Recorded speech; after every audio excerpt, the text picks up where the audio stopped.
سورہ آل عمران 200 آیات 20 رکوعات ترتیب کے اعتبار سے تیسرے اور نزولی اعتبار سے 89 نمبر پر۔ ایک نام سورہ آل عمران اس حوالے سے کہ اس میں آل عمران کے گھرانے کی ایک عورت کا واقعہ بتایا گیا ہے، اور حدیث مبارکہ میں ان کو سورہ بقرہ اور آل عمران کو الزہراوین، دو چمکدار روشن صورتیں کہہ کر پکارا گیا ہے، اور تاکید ہے کہ ان کو پڑھا کرو کیونکہ قیامت کے دن وہ اس حال میں آئیں گی جیسے دو بادل یا دو سائبان یا دو پرندوں کی قطاریں یا جھنڈ، اور وہ اپنے پڑھنے والوں کے اوپر سایہ بھی کریں گی اور ان کی طرف حجت اور دفاع بھی کریں گی۔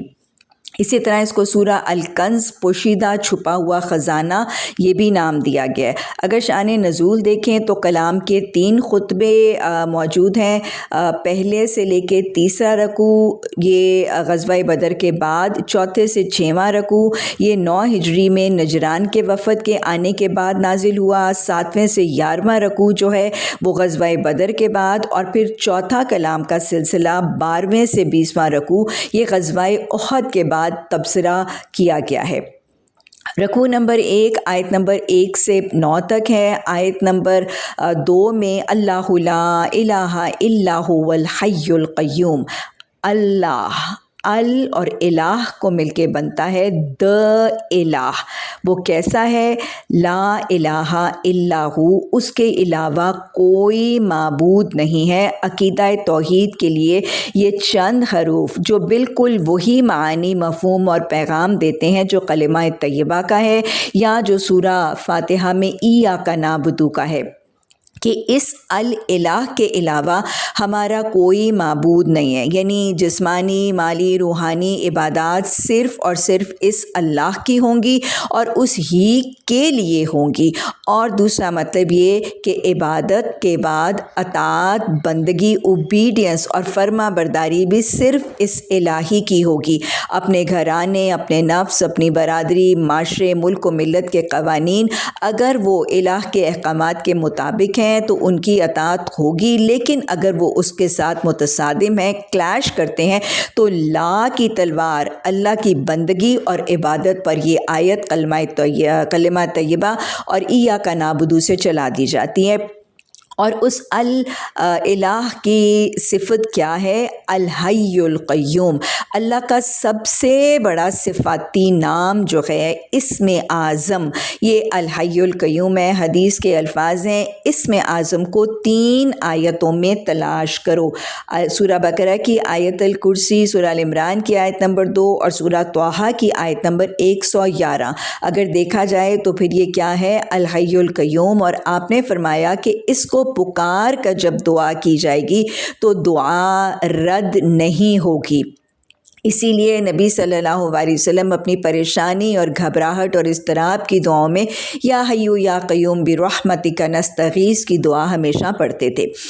اللہ نے اپنا تعارف کیا اور فرمایا کہ اس کے علاوہ کوئی معبود نہیں ہے، اور پھر بتایا کہ اس الہ نے اپنے بندوں کی رہنمائی کے لیے ہدایت نامے نازل کیے ہیں، اور 2 ہدایت نامے الہامی کتابوں کا تذکرہ ہے۔ تورات جو حضرت موسیٰ علیہ السلام پر نازل کی گئی، اس کو اولڈ ٹیسٹمنٹ یا عہد نامہ قدیم بھی کہا جاتا ہے، اور اس کے 35 سے 40 جز ہیں۔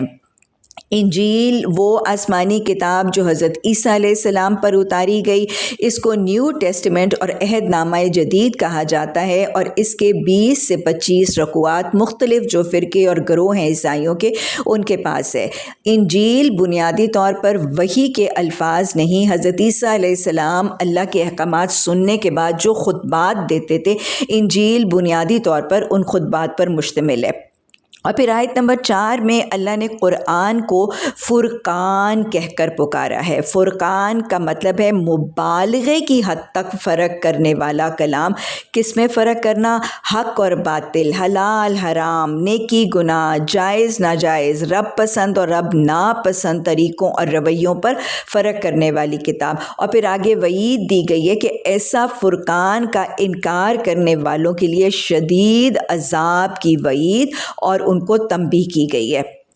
آیت نمبر 5 اور 6 میں پھر اللہ کا تعارف اور اس کی 2 صفات، علیم کہ وہ کائنات کے تمام حقائق سے واقف ہے اور خالق کے تمام مخلوق کی تخلیق کرنے والا ہے۔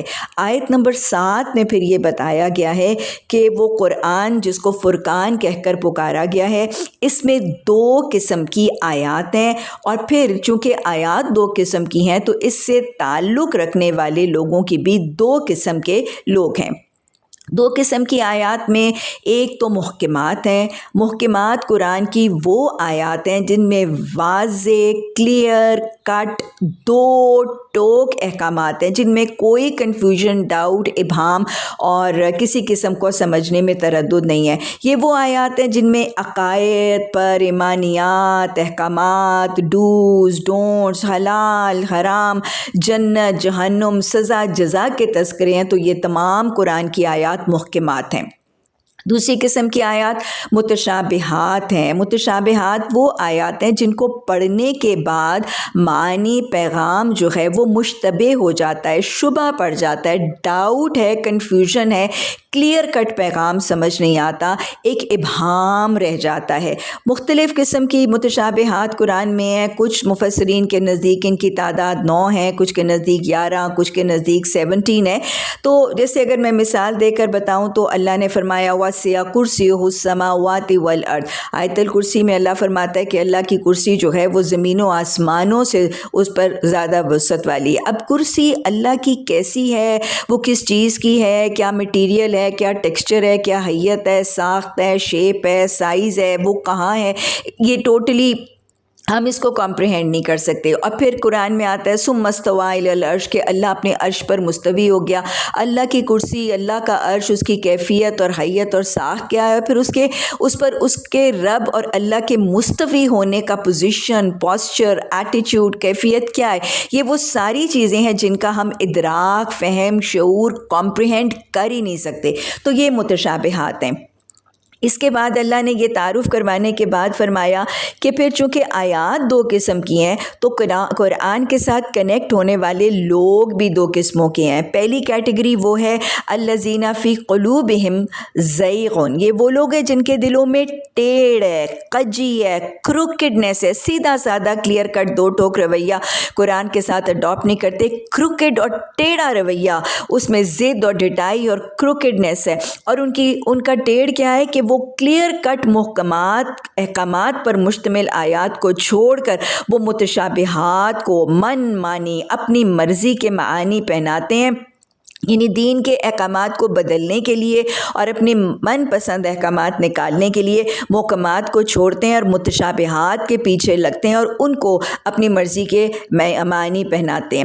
اس کے بعد دوسری کیٹیگری کا اللہ تذکرہ کرتا ہے والراسخون فی العلم، یہ دوسری کیٹیگری وہ ہے کہ جن کو قرآن اور دین کے علم رسوخ حاصل ہے، یعنی قرآن، دین، حدیث کا علم ان کے دلوں میں، ان کے ذہنوں میں، ان کے رویوں میں، ان کے گھروں میں، ان کے عملوں، ان کے ماحول کے اندر رچا بسا گڑا اور ڈیپ روٹڈ ہے۔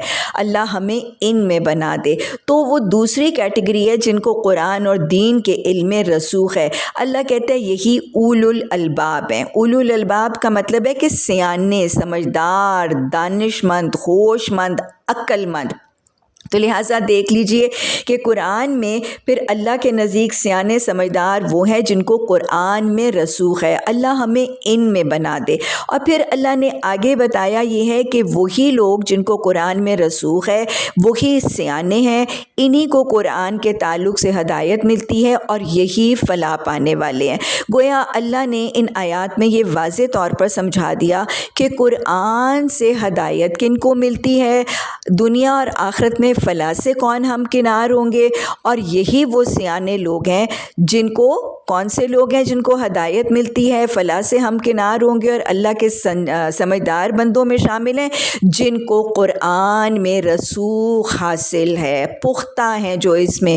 اللہم اجعلنا منہم۔ اب کون سے وہ لوگ ہیں، ان کا کیا رویہ، ان کے کیا انداز ہیں؟ اللہ فرماتا ہے یہ وہ لوگ ہیں جو متشابہات کی قرید نہیں کرتے، متشابہات کے معنی ڈھونڈنے، تلاش کرنے، ان کے تجسس اور قرید میں نہیں جاتے، بلکہ کیا کرتے ہیں، جو محکمات ہیں ان کو پڑھتے ہیں، ان کو سمجھتے ہیں، ان کو اپناتے ہیں، ان کو مانتے ہیں اور ان کو اڈاپٹ کرتے ہیں۔ تو جب رویے میں کوئی ٹیڑھ، کوئی کسی قسم کی ایگوئزم، انا پرستی، کوئی ضد، کوئی ڈٹائی، کوئی آبسٹینسی اور سٹبرنس نہیں ہے، تو پھر ہدایت بھی ملتی ہے، فلاح سے ہمکنار بھی ہوں گے اور اللہ کے سیانے بندوں میں بھی شامل ہوں گے اور ان کو قرآن میں رسوخ بھی ملے گا۔ سو یہ ہے وہ نسخہ کہ قرآن کے تعلق کے ساتھ ضد، ڈٹائی اور ٹیڑھ اور کروکڈنس سے بچنا ضروری ہے۔ اسی لیے عقل مندوں کی دعائیں ہیں، ربنا لا تزغ قلوبنا بعد اذ ہدیتنا وہب لنا من لدنک رحمہ انک انت الوہاب۔ تو پھر سیانے اس ٹیڑھ سے بچنے کے لیے دعائیں بھی کرتے ہیں کہ اللہ ہمارے دلوں کو جب تو نے سیدھا کر دیا تو کجی میں نہ ڈالنا۔